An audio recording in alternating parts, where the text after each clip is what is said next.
It was a bright, cold day in April, and the clocks were striking 13. I mean, there is just this very specific, like, visceral reaction that happens in the human brain when you hear that sentence. Right. It really is. It is arguably the most disorienting, uh, immediately unsettling opening line in the history of literature. You read those first few words and your brain is just sort of coasting along.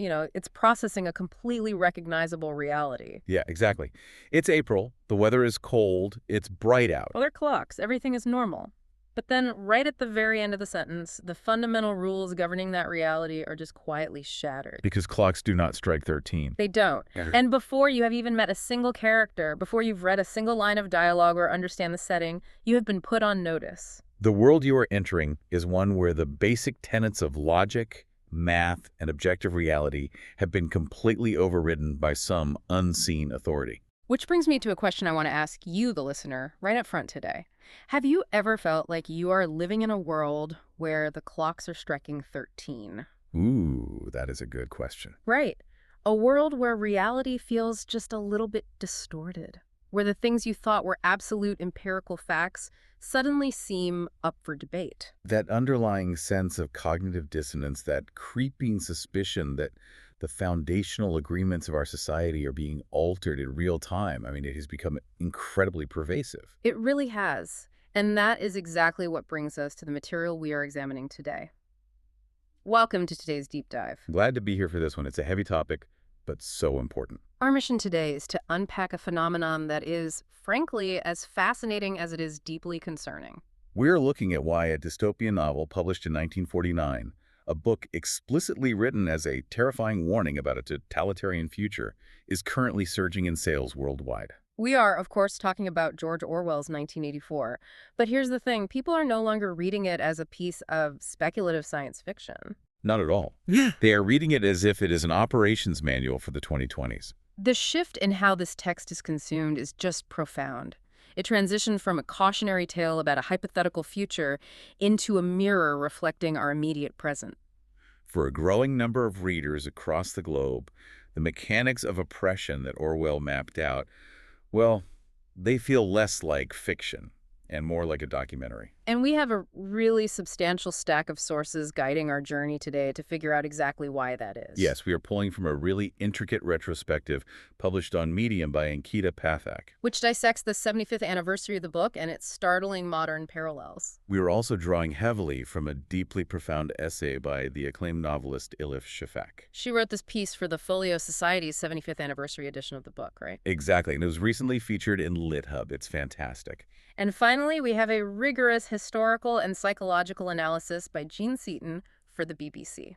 That one examines how the psychological warfare tactics Orwell described have evolved into the invisible architectures of our current media landscape. Now, before we really dive in and begin pulling these threads apart, we do need to establish the parameters of our analysis today. Right, because when examining a text like 1984 through a modern lens, our sources inevitably touch upon highly charged, polarizing political events. Yeah, our authors discuss everything from specific vocabulary used by the Trump administration to the recent surge in public school book bans. And even the mechanics of global populist movements. So it's crucial to state that the purpose of this deep dive is absolutely not to take a political stance. Exactly. We are not endorsing left-wing ideologies, nor are we endorsing right-wing ideologies. Our objective is simply to impartially convey the arguments and observations made by these specific authors. We are here to look under the hood at the psychological and sociological mechanics that Orwell identified. And to understand why these contemporary thinkers believe those exact mechanics are being actively deployed across the modern political spectrum. We're dissecting the source code of authoritarianism, regardless of who is typing on the keyboard. That's a great way to put it. So to truly understand why these authors are sounding the alarm with such urgency, we need to ensure we are all operating from the same baseline understanding of the world Orwell constructed. Right. Even if you, the listener, are familiar with the broad strokes of 1984, the specific architectural details of Oceania are vital. So let's start with that macro setting. Okay, so Orwell places his narrative in Oceania. It's one of three gargantuan totalitarian superstates that have essentially carved up the entire globe. The other two being Eurasia and Eastasia, right? Exactly. But the defining characteristic of Oceania isn't just that it is oppressive. It is that it exists in a state of perpetual, grinding warfare with one or the other of these superstates. But the really crucial psychological mechanism here is that the actual enemy doesn't matter at all. Now, the alliances shift arbitrarily, like overnight. One day, Oceania is at war with Eurasia and allied with Eustasia. And then the next day, the geopolitical reality flips completely. And when it does, the state's historical records are instantly and comprehensively rewritten to claim that Oceania has always been at war with the current enemy. I mean, the psychological toll of that is just staggering. You aren't just asked to hate a new enemy. No, you are mandated to forget that you ever hated anyone else. You have to genuinely believe your new hatred has existed since the beginning of time. And overseeing this mass delusion is the entity known as Big Brother. The omnipotent, ever-watchful face plastered on every street corner, every building. Always staring out from posters bearing that famous caption, Big Brother is watching you. So, in the midst of this bleak, perpetually immobilized society, we meet Winston Smith. Right. And Winston is not your traditional square-jawed action hero. Not at all. He is physically frail, he's compromised, and he's deeply, deeply paranoid. He is a low-ranking member of the outer party. Effectively, he's just a bureaucratic drone. But his specific occupation is what gives us our first terrifying glimpse into the mechanics of the state, because he works at the Ministry of Truth. Which is such a brilliant concept by Orwell. I always found Winston's job to be the most chilling part of the world building, honestly. Why is that?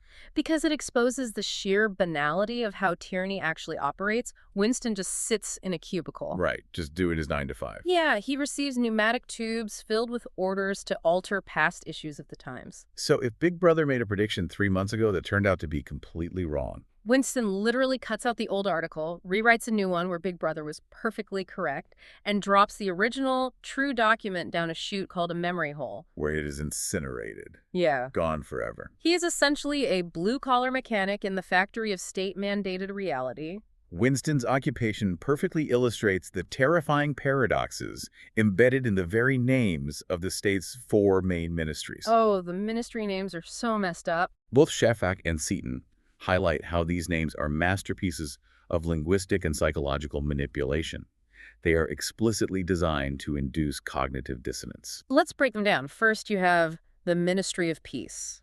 Right, which is the department whose sole exclusive function is to wage endless destructive war. It's just so blatant. And there's the Ministry of Plenty. Its ostensible purpose is to manage the economy. But its actual covert function is to engineer perpetual scarcity. Exactly.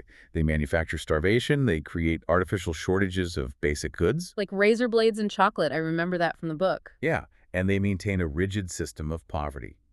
Because if the masses are entirely consumed by the daily desperate struggle for basic physical survival. They have absolutely no mental bandwidth left to question the political power structure, Precisely. Then we have Winston's domain, the Ministry of Truth.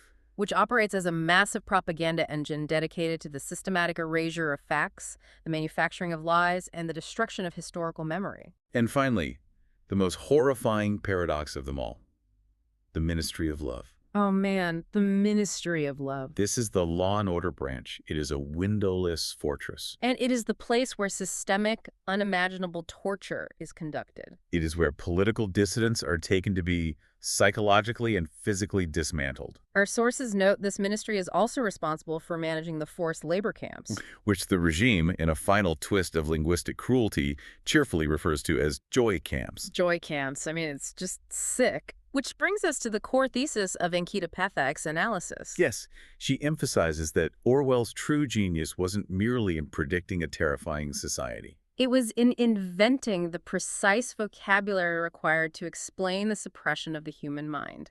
The architecture of Oceania relies on 3 fundamental concepts that dictate the internal lives of its citizens. The first is thought crime. Right. In a standard legal system, a crime requires an action.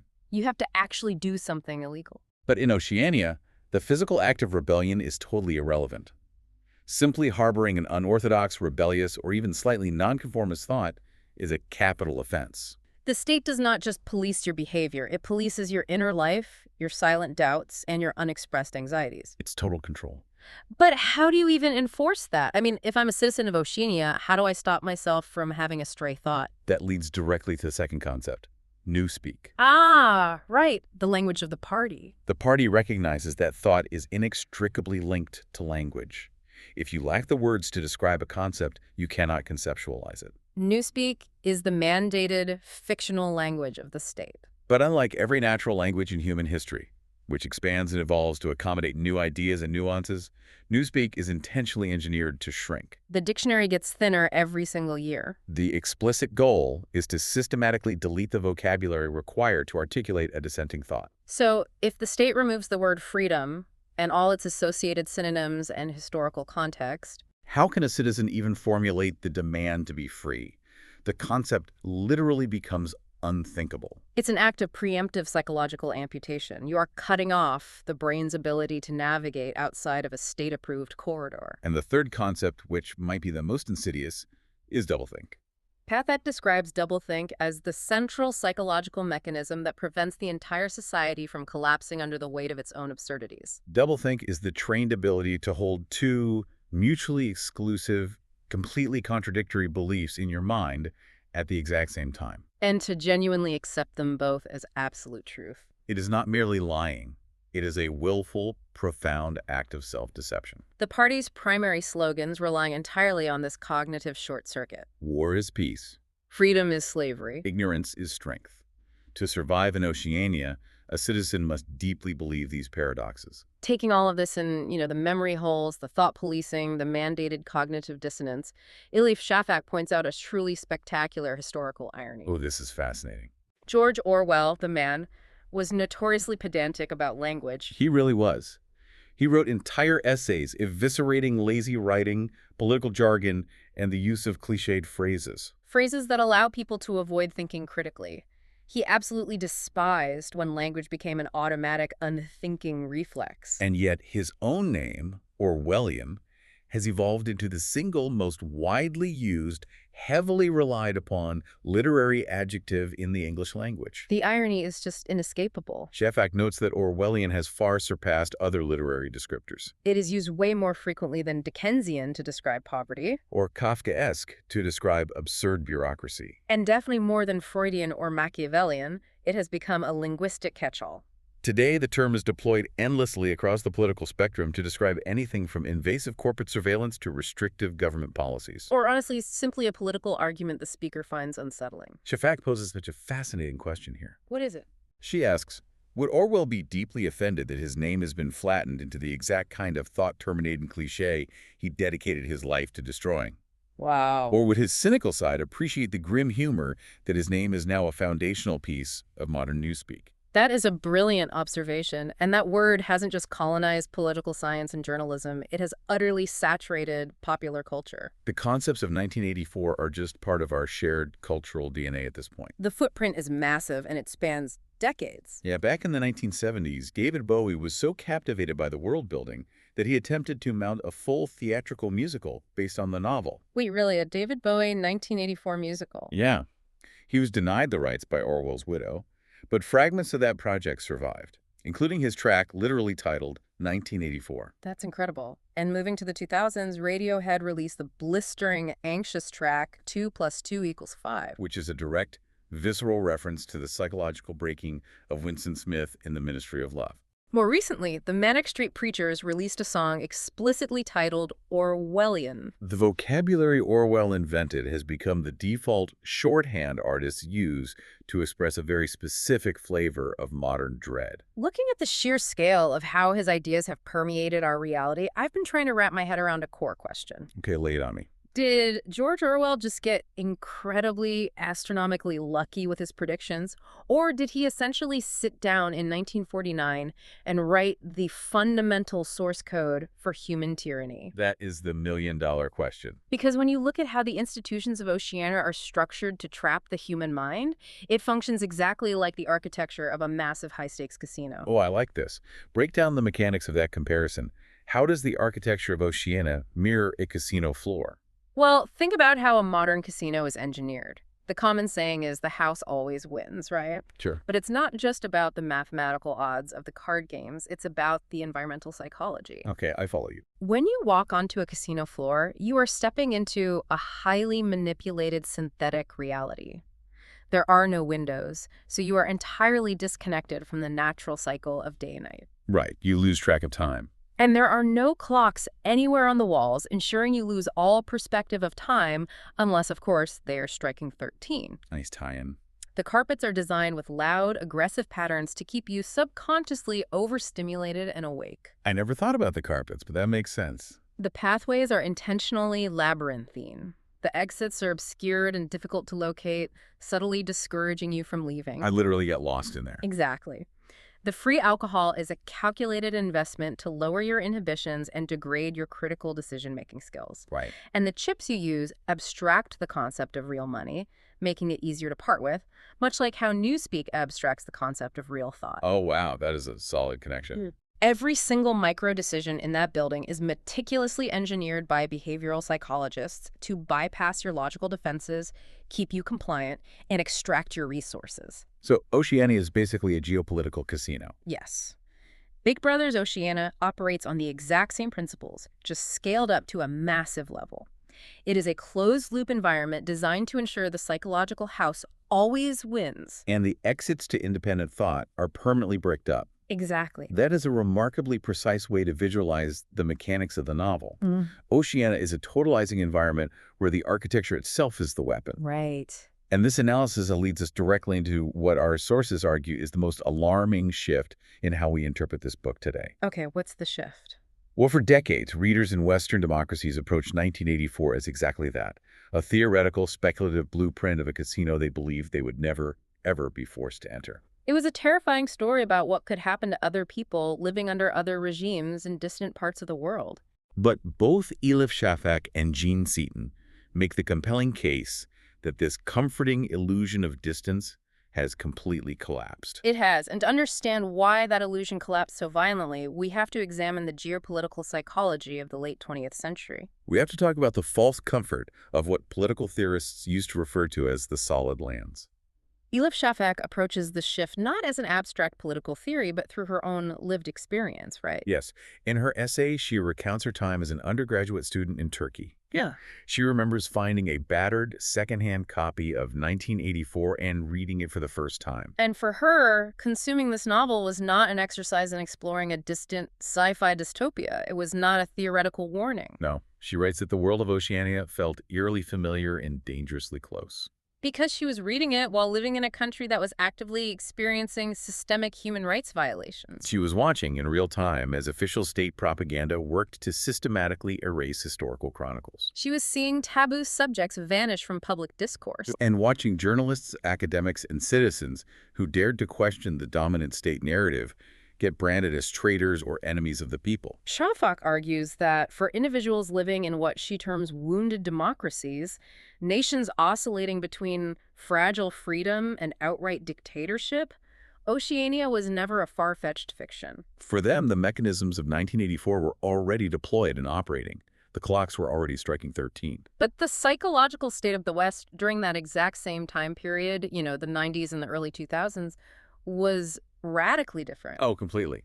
There was a profound, almost intoxicating level of hyper-optimism. The Berlin Wall had been torn down, the Soviet Union had dissolved. And a pervasive narrative took hold, suggesting that global history had essentially reached its final victorious chapter. The world was casually bifurcated into two distinct categories: the solid lands and the liquid lands. This polarized framework dictated Western foreign policy and cultural attitudes for decades. So the solid lands were the established, advanced Western democracies. The prevailing assumption was that these nations were structurally sound, fundamentally steady, and permanently safe. They had allegedly solved the puzzle of governance. They had achieved freedom of speech, established human rights, and secured civil liberties. They were viewed as the finished product of political evolution. And on the other side of the ledger, you had the liquid lands. These were the turbulent, developing nations, the wounded democracies Shafak describes, which were still caught in the chaotic flux of history. The underlying attitude from the solid lands was one of supreme paternalistic arrogance. The thought process was, well, those countries just aren't there yet. Right. But history is an unbroken arc of progress. Eventually, with enough time and free trade, they will inevitably evolve to look exactly like us. The foundational belief was that liberal democracy was the only viable, inevitable future for all of humankind. And this political hubris collided perfectly with the technological revolution. The emergence of the World Wide Web in the 90s and the subsequent rise of social media in the 2000s birthed an era of intense tech utopianism. The prevailing theory was incredibly seductive in its simplicity. If digital technology and global trade seamlessly interconnect every human being on Earth, we will naturally form a harmonious global village. More specifically, social media platforms were heralded as the ultimate, unbreakable guarantors of democracy. The logic seemed unassailable at the time. Authoritarian regimes rely entirely on controlling the narrative and hiding the truth from their citizens. But if the internet allows raw, unfiltered information to flow instantaneously across borders, dictators lose their monopoly on reality. They can't hide the truth if every citizen has a broadcasting studio in their pocket. The assumption was that the sheer volume of free-flowing data would act as a universal solvent, melting away authoritarianism wherever it existed. The depth of this technological optimism really cannot be overstated. Shafak includes an anecdote in her essay that perfectly distills the sheer, breathtaking naivety of that cultural moment. Oh, this story's wild. During the Arab Spring, there was such a profound, genuine trust in the emancipatory power of digital platforms that a young Egyptian couple actually named their newborn baby daughter Facebook.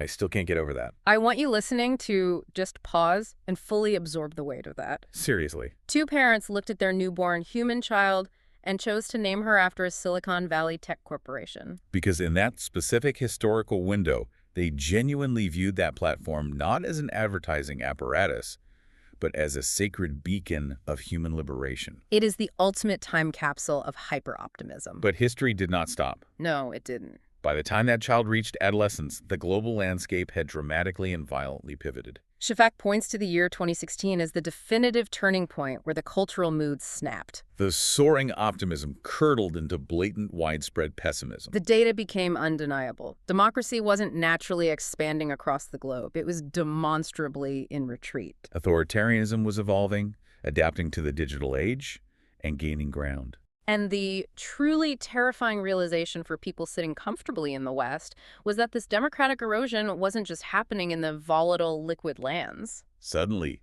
the supposedly unshakable solid lands were echoing with a rhetoric of isolationism, nativist ultranationalism, and creeping authoritarianism. The neat binary of the world entirely crumbled. The West woke up and realized there is no such thing as a permanently solid land. We are all, regardless of geography, living in liquid times. The geopolitical foundation was actively shaking, and it is precisely in this window, around 2016, that the sales of 1984 began to skyrocket exponentially.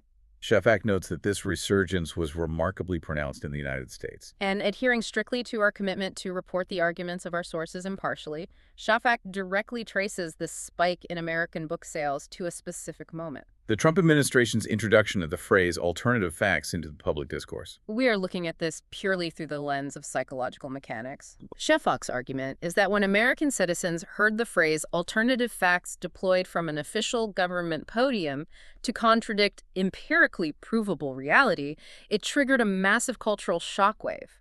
Why? Because the linguistic structure of alternative facts is practically indistinguishable from Orwellian doublethink. It was the moment the theoretical became actual. To millions of readers in the West, it evoked the exact same dread Shafak felt decades earlier in Turkey. It was the terrifying realization that the mechanics of Oceania are not restricted to distant dystopias.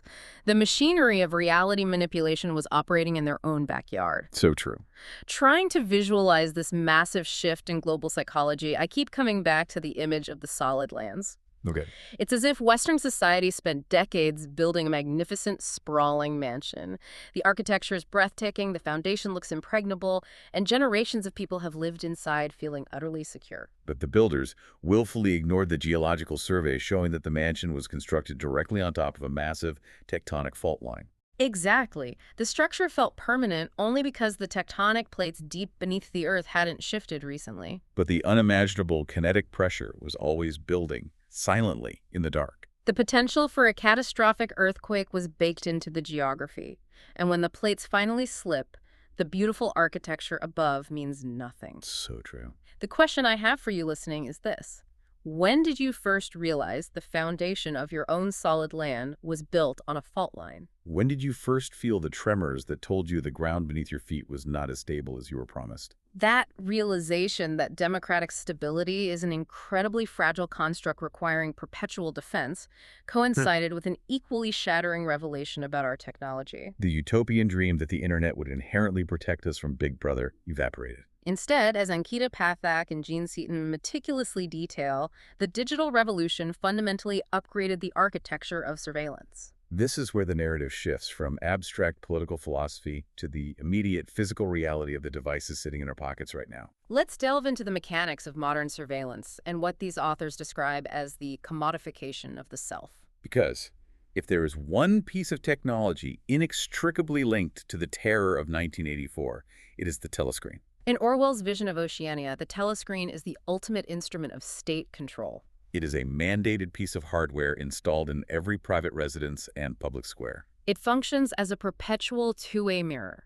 It constantly bombards the citizen with inescapable party propaganda, deafening martial music, and falsified economic statistics. Crucially, it cannot ever be turned off. While the citizen watches the screen, the thought police behind the screen are watching the citizen. They are monitoring micro-expressions, listening to the tone of voice, analyzing heart rates, searching for the slightest physiological indicator of unorthodoxy or doubt. But Gene Seaton's analysis for the BBC provides a brilliant, deeply unsettling update to this concept. She contrasts the crude, brute force mechanics of the Orwellian telescreen with the frictionless elegance of our modern digital ecosystem. The telescreen was a clunky, ugly box imposed by the state under threat of violence. The citizen knew they were being watched and hated the device. Today, the surveillance apparatus is infinitely more sophisticated, entirely ubiquitous, and we voluntarily carry it with us into our bedrooms, our bathrooms, and our most intimate conversations. Seaton argues that the sheer volume of data harvested by social media platforms and digital devices today would make the thought police weep with envy. Seriously, our smartphones collect every physical gesture we make on the screen, every location we visit, every microtransaction. Every lingering glance at an image, and every casual, half-formed thought we type into a search bar. It functions as an omniscient, invisible presence. However, the mechanism of control has fundamentally shifted. The algorithm isn't monitoring us to detect political treason. It is monitoring us to build incredibly precise psychological models to predict and ultimately steer our future preferences. That shift in intent changes everything. Big Brother demanded political obedience and ideological purity. The modern algorithmic ecosystem demands human attention because in this architecture, the user is no longer the customer. The user is the raw material. As Seaton astutely points out, human behavior has been perfectly commodified. Our data is strip-mined, processed into predictive behavioral models, and sold to the highest bidder. But the implications extend far beyond hyper-targeted advertising. Seaton explicitly warns that this vast infrastructure of behavioral prediction is now aggressively mobilized in the political arena.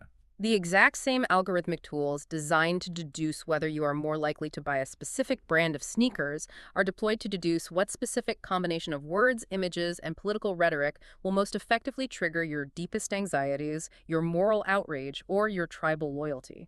This, Seaton argues, fundamentally warps the democratic process. It is a customized, individually tailored form of psychological manipulation that operates on a scale Orwell couldn't have possibly imagined. It attacks the subconscious before the rational mind even realizes it is engaged. The psychological toll of living under this invisible, omnipresent gaze is staggering. Ankita Pathak's Medium essay dives deep into the sociological fallout.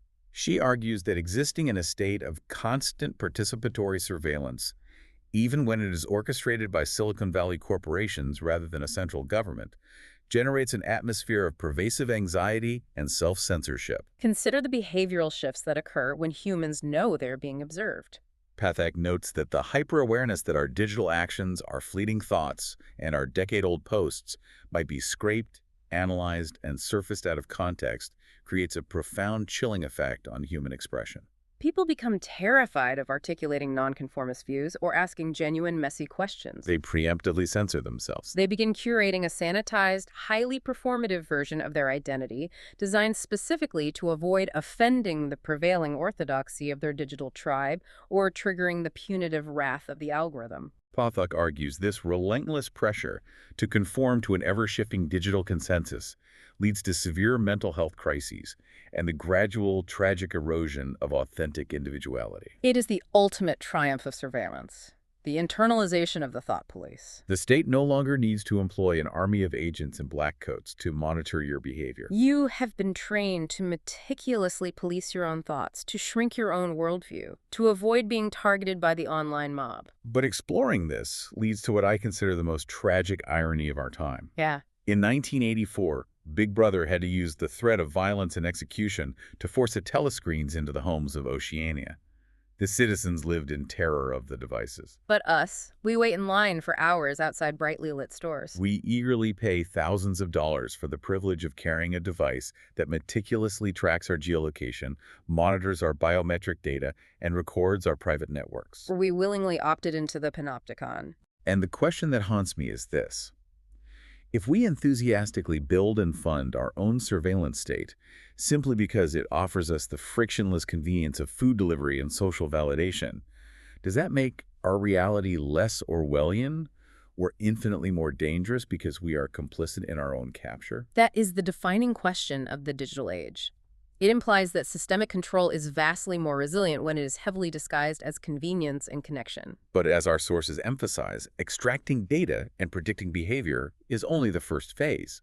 Big Brother does not just want to watch what you do or predict what you will buy. The ultimate terrifying endgame of authoritarianism is to seize total control over what you feel and how you process reality itself. Which brings us to the most harrowing theme of our deep dive, the war on reality. This is an exploration of how systems manipulate language, obliterate the concept of objective truth, and weaponize human emotion through what Orwell termed the 2 minutes hate. Surveillance might keep your physical body in line, but the destruction of reality keeps your mind permanently tethered to the state. To fully grasp the mechanics of this, we have to look at the psychological climax of 1984. Which focuses on the total annihilation of the individual self. We discussed earlier that Winston Smith's supreme act of defiance was purchasing a physical journal and writing a diary. In the context of Oceania, documenting your unedited inner world, preserving your true memories, and acknowledging your authentic emotional state is the ultimate crime, punishable by death. The logic of the state is ruthless. An inner life is a sovereign private domain. If you have an inner life, the state does not possess total control. So when Winston is inevitably discovered by the thought police and dragged into the windowless depths of the Ministry of Love, his primary torturer, an inter-party intellectual named O'Brien, makes the regime's true motives explicitly clear. O'Brien does not want a false confession. He does not want Winston to simply surrender out of fear. Big Brother has zero interest in mere physical compliance. The objective of the systemic torture Winston endures is the complete structural demolition of his capacity to recognize objective reality. The state's goal is to burn away the real world and replace it entirely with the phantoms and lies manufactured by the party. This horrific process culminates in the infamous sequence where O'Brien subjects Winston to excruciating pain until Winston genuinely, authentically believes that 2 + 2 = 5. The horror is not that Winston eventually says the answer is 5 to make the agonizing pain stop. The profound existential terror is that the torture literally breaks the neurological pathways in his brain that allow him to hold on to logic if that logic contradicts the will of the party. He looks at 4 fingers, and his broken mind genuinely perceives 5. Jean Seaton describes this psychological violation with chilling precision. She writes that totalitarian systems get inside you and something vital is burnt out, cauterized out. The true horror of 1984 isn't the physical violence. It is the realization that your own mind can be dismantled and reprogrammed against your will. And this systematic war on reality always begins with the manipulation of language. Let's revisit the mechanics of newspeak. Elif Shafak explores this dynamic beautifully. She points out that all totalitarian systems, regardless of their political ideology, share a profound hatred of ambiguity. They absolutely despise nuance. Why? Because nuance requires the citizen to engage in critical thinking. It requires the weighing of conflicting evidence and the acknowledgement of complexity. And critical thinking is a direct existential threat to a system that demands absolute, unquestioning obedience. Therefore, the party must shrink the language. They systematically eliminate descriptive words to eliminate the complex ideas associated with them. It's a terrifying concept to visualize. Imagine you're an artist trying to paint a breathtaking, complex masterpiece of a sunrise. Okay, I'm imagining it. But the state has confiscated every single color on your palette, leaving you with only stark black and blinding white. You literally cannot paint the vibrancy of the dawn if the colors yellow, orange, and purple no longer exist. In the exact same way, you cannot conceptually articulate a demand for justice, liberty, or human rights if the very words required to construct those arguments have been systematically deleted from the societal dictionary. Your brain is left verbally and intellectually starved, incapable of formulating a rebellion. That is an excellent visualization of cognitive restriction. Shafak anchors this argument with a brilliant insight from the philosopher and Holocaust survivor Theodor Adorno. Adorno stated, "Intolerance of ambiguity is the mark of an authoritarian personality." Totalitarian structures demand a rigid, heavily policed, binary worldview. There is absolutely no space for uncertainty, no room for debate, and zero tolerance for pluralism. The architecture of the state dictates that you are either entirely, unquestionably loyal to the regime, or you are a treasonous enemy who must be destroyed. There is no middle ground. And the brilliant, cynical trick of the regime is that the specific identity of that enemy changes constantly, depending entirely on the geopolitical whims of the party. But the vital mechanism is that there always must be an enemy to hate. Which brings us to one of the most prescient, deeply disturbing concepts Orwell ever engineered. The 2 minutes hate. Within the daily routine of Oceania, the 2 minutes hate is a mandated communal ritual. Citizens are required to gather in auditoriums or in front of their telescreens to watch a highly edited, visually abrasive, and deafeningly loud film depicting the state's current designated enemies. And the psychological manipulation of this ritual is orchestrated flawlessly. Jean Seaton captures the visceral horror of this event. She describes the reaction it provokes in the crowd as a hideous ecstasy of fear and vindictiveness, a desire to kill, to torture, to smash faces in with a sledgehammer. The raw emotion flows through the assembled citizens like a contagious electric current. Winston despises Big Brother. He knows the film is a manufactured lie. And yet, the primal, tribal pull of the mob mentality is so overwhelming that even he finds it physically impossible not to join in the screaming. The engineered frenzy violently overrides his rational, critical brain. Now, overlay the psychological mechanics of the 2 minutes hate onto the architecture of our modern digital culture. Seaton argues, with alarming clarity, that Orwell perfectly anticipated the exact emotional dynamics of how online mobs and algorithmic outrage operate today. We do not have a centralized, state-mandated film forced upon us at a specific hour. Instead, we have millions of fragmented echo chambers governed by opaque algorithms. We have political campaigns, media conglomerates, and commercial platforms that actively, intentionally trade in the currency of resentment. These entities understand the neurological reality that outrage is the single most engaging human emotion. If a platform wants to maximize the time you spend scrolling, maximizing their ad revenue, they don't show you nuance. They show you a carefully curated snippet of content designed to make you instantly, viscerally furious at an arbitrary enemy. Whether that enemy is a political opponent, a celebrity, or a stranger who phrased a tweet poorly. We are voluntarily participating in decentralized, highly gamified digital versions of the 2 minutes hate every single time we open an app. It is a system designed to keep the global populace perpetually angry, endlessly distracted, and ultimately compliant to the architecture of the platform. This perpetual cycle of outrage ties directly back to a crucial distinction Elif Shafak makes regarding how we process the world. She argues that society made a catastrophic error in romanticizing raw information as the ultimate cure for our socio-political problems. We equated data with enlightenment, but information is not knowledge, and it is most certainly not wisdom. That distinction is profound. Look at our daily reality. We are subjected to a relentless, fire-hose bombardment of fragmented information. A 280-character hot take here, a sensationalized headline there, a 15-second video lacking all context. It is an endless, chaotic torrent. And because the feed literally never stops refreshing, we are granted absolutely no time to slow down, to critically process that raw data, to synthesize it into coherent knowledge, and to reflect upon it long enough to extract any genuine wisdom. We are quite literally drowning in a sea of information while simultaneously starving to death for wisdom. And that specific state of constant cognitive overwhelm makes the human mind incredibly vulnerable to the exact kind of reality distortion and manipulation Orwell warned us about. When you synthesize all of these elements, the predictive algorithms, the psychological warfare, the systematic destruction of objective truth, it forces us to ask a monumental question. How did a man sitting in a damp freezing room in post-war Britain in 1949 manage to map out the psychological architecture of the 2020s with such terrifying forensic precision? To truly comprehend the weight of the warning, we have to examine the life of the man who issued it. We need to pull back the curtain on George Orwell, because the intensely difficult life he chose to live directly informed the geopolitical nightmare he conceptualized. And the fact that his writings are still viewed as a legitimate threat by powerful entities today speaks volumes about his accuracy. Let's begin with his origins. George Orwell is, of course, a pseudonym. He was born Eric Arthur Blair. The physical conditions under which he wrote 1984 are crucial context. He was battling the final, agonizing stages of severe tuberculosis. He was living in a secluded farmhouse in Scotland, but his mind was deeply entrenched in the reality of post-WWII Britain, which Gene Seaton describes vividly as a battered landscape, hungry, bone-tired, and relentlessly gray.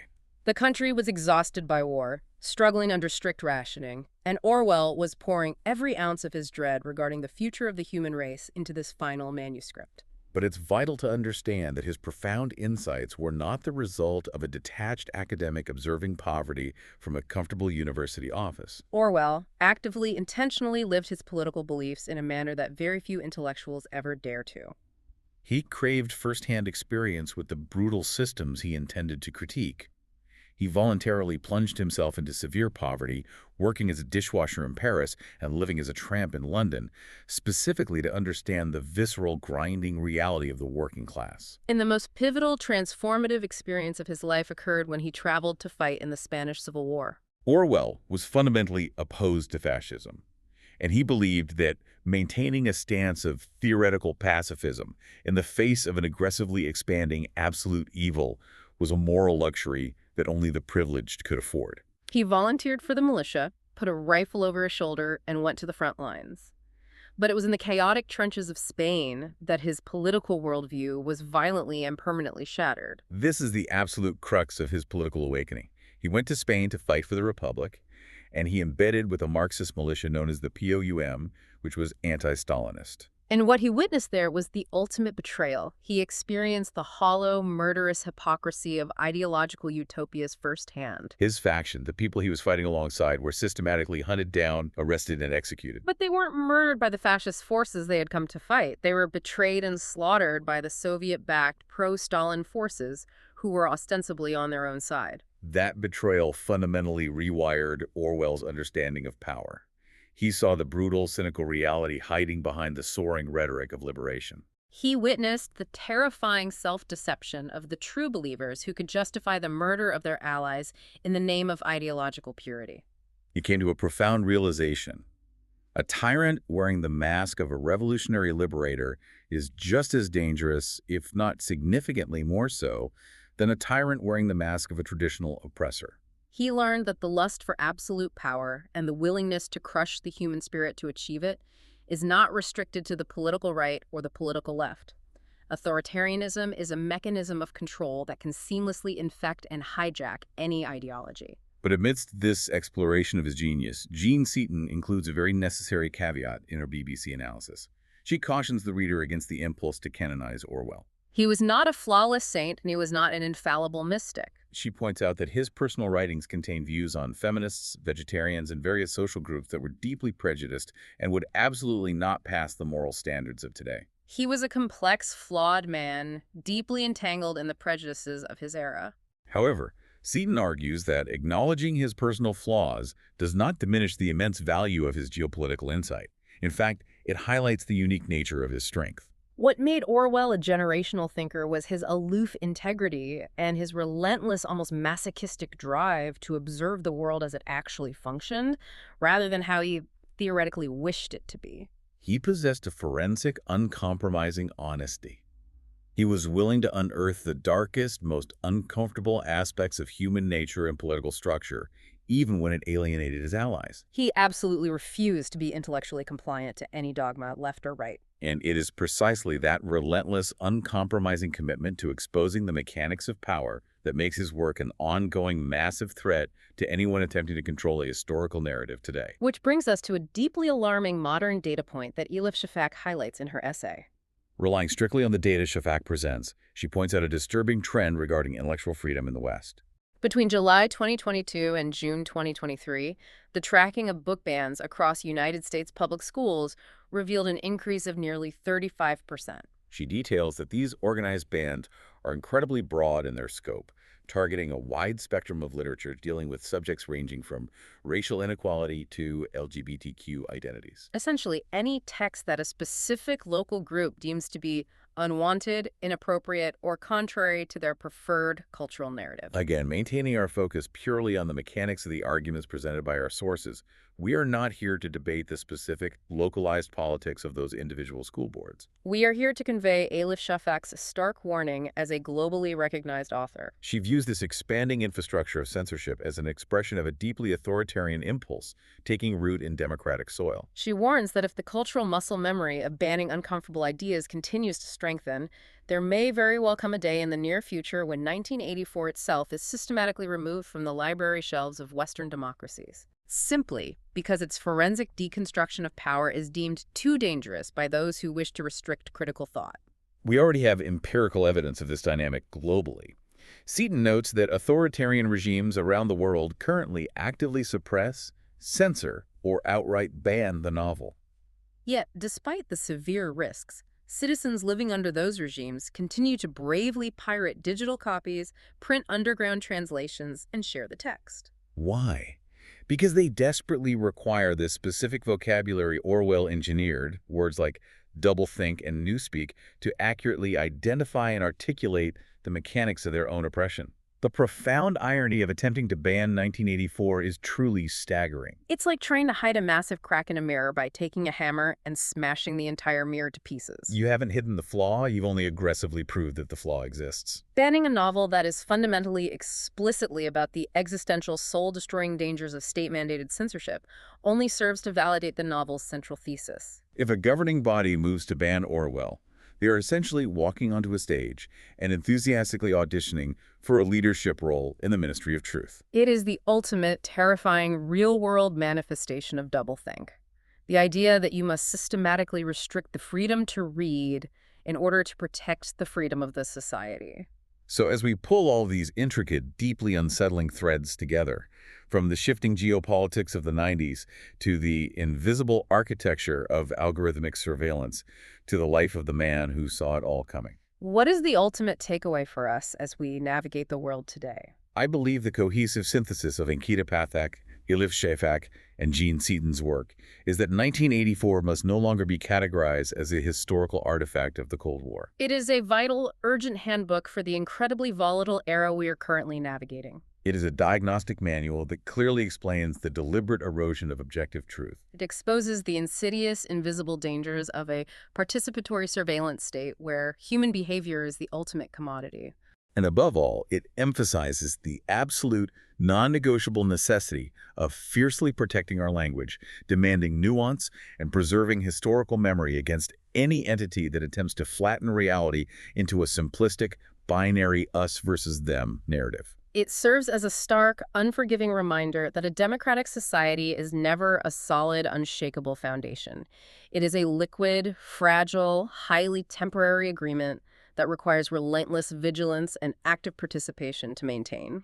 To conclude our analysis, I want to leave you, the listener, with what is perhaps the most paradoxical, overwhelmingly powerful piece of political philosophy embedded in the novel. It is a slogan that perfectly encapsulates why the preservation of history is the ultimate battleground for human freedom. Orwell wrote, "Who controls the past controls the future. Who controls the present controls the past." Who controls the past controls the future. Who controls the present controls the past. It's a terrifying equation. In the fictional world of Oceania, the totalitarian government achieved this control through sheer brute force. They forcefully shoved physical history down the memory hole, incinerating the evidence, leaving the terrorized citizens with absolutely no choice but to accept the state's fabricated version of reality. But I want to build on that concept and offer you a final thought to ponder as you disconnect from this audio and re-enter the world. Today, in our reality, we do not have a centralized Ministry of Truth dispatching agents to burn our physical newspapers and rewrite our history books. But what we do have is an endless, frictionless, relentless feed of algorithmic entertainment, gamified outrage, and hyper-targeted distraction, buzzing constantly in our pockets 24 hours a day. We have become so entirely consumed by the dopamine hit of the present micro-moment, so perpetually bombarded by fragmented snippets of contextless information, that we rarely possess the mental silence required to look back, to reflect deeply on our history, and to seek actual wisdom. So the question I leave you with is this. What happens to the future of our society when Big Brother doesn't even have to use violence to force us to forget the past, because we are simply too entertained, too outraged, and too distracted to remember it in the first place? That is the architecture of the modern memory hole. It truly is. A massive thank you to you for joining us on this extensive journey into the brilliant, terrifying, and utterly essential world of George Orwell. We urge you to stay deeply curious, to ruthlessly maintain your critical thinking, and above all, keep your eyes wide open to the world around you. If the clocks ever start striking 13, you need to be the one who notices.